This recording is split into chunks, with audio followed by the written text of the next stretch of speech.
Hello everyone. Welcome to a new style of video making. I am attempting this for the first time.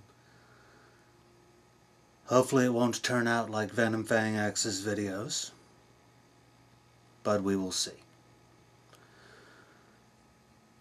What I would like to talk about today is political correctness, some of the consequences of it, and why people who complain about it why I don't really take them too seriously. Political correctness, as we understand it, is an outgrowth of a movement that started in late 50s, early 60s, and really reached a peak, unfortunately, in the 70s and 80s, that took a good idea, which is namely, don't be a bigoted dick, and expanded it to unreasonable levels. The idea, like many other moralistic crusades in the United States, and really in the English-speaking world, and perhaps the entire world, started when certain people in the middle class had too much time on their hands. If you think about it, Prohibition, the war on drugs, the war against porn, the war against children hearing explicit lyrics in rap music and video games and things like that, all have come out of the middle class. Even the suffrage movement, that's a good thing. The suffrage movement was a wonderful thing. But the driving force for all of these have been the middle class. Any kind of moralistic change, I mean, sometimes like in the civil rights movement, the movement definitely gained its original beginnings from outside the middle class, but what gave it its political driving force was the middle class's support. And it is a very tragic statement about a lot of activist movements that they usually go into really, really stupid directions. They gain power, but they gain really stupid lack of direction once the middle class gets their hands on them. Or once the obsessively anal retentive activist sections of the middle class get their hands on them. The people who have absolutely no idea what enough means as far as when to stop pushing for an even more expanded version of what you're looking for. And a lot of this is because of the nature of the activist middle class.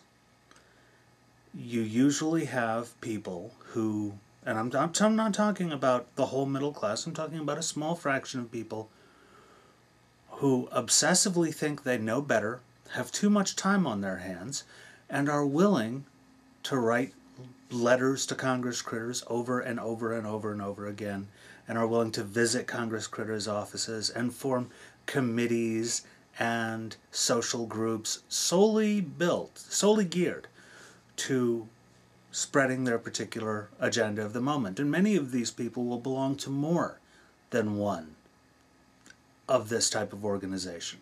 The Schlaflies of Phyllis Schlafly and Andy Schlafly, who runs Conservapedia, are an example of this.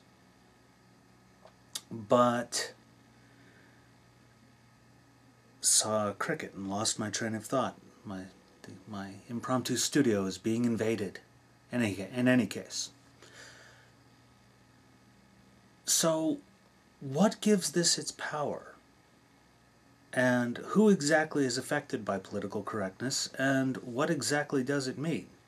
Well, it means that legislation is made in very broad terms to enforce certain types of political correctness. Very recently, hate speech was just made punishable by, legal action. Was just made legally sanctionable. But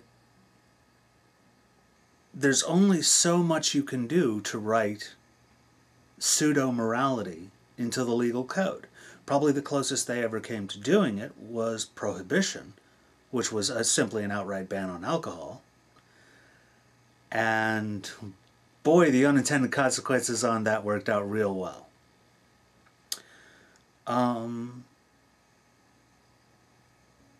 But other than that, there really haven't been too many major successes, apart from, well, earlier than that, the blue laws, and the laws that restrict pornography to the little covered up shelves behind the counter and things like that.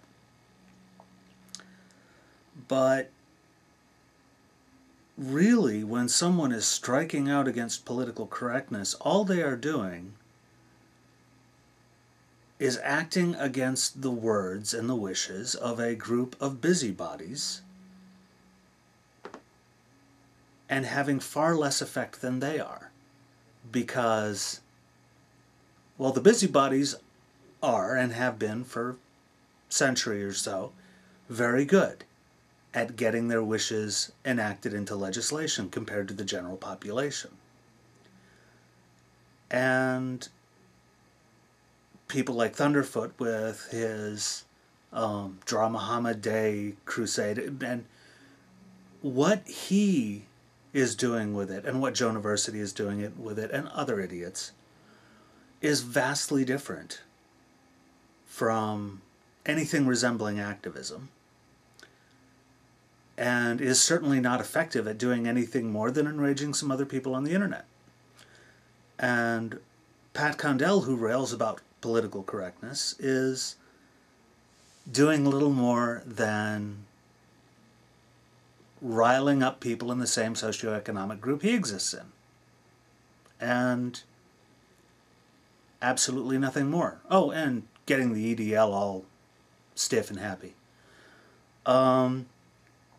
When you make the sociological equivalent of a fart joke and piss off some people, and they say, well, you know, you're being like DPR Jones's latest video, and you're basically making a joke at Venom Fang X's expense and whatever.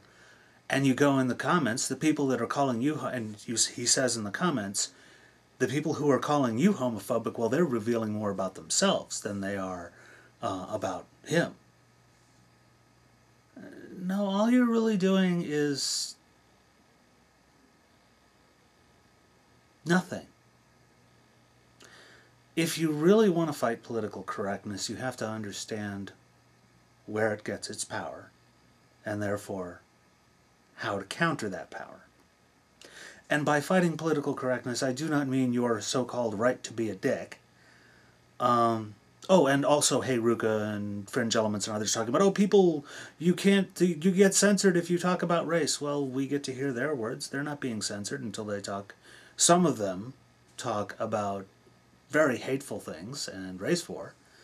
And that's, you talk about violence and people are going to get upset. But none of Hey Ruka's videos have been flagged down. Fringe Elements has lots of videos up. Although he has said some things that are pretty fucking scary. Some of those have been taken down. But really, all they are doing is railing about other people exercising the same right to free speech they have. And they're not being as effective about it because the core power that lies behind political correctness is the capitalism that created the middle class.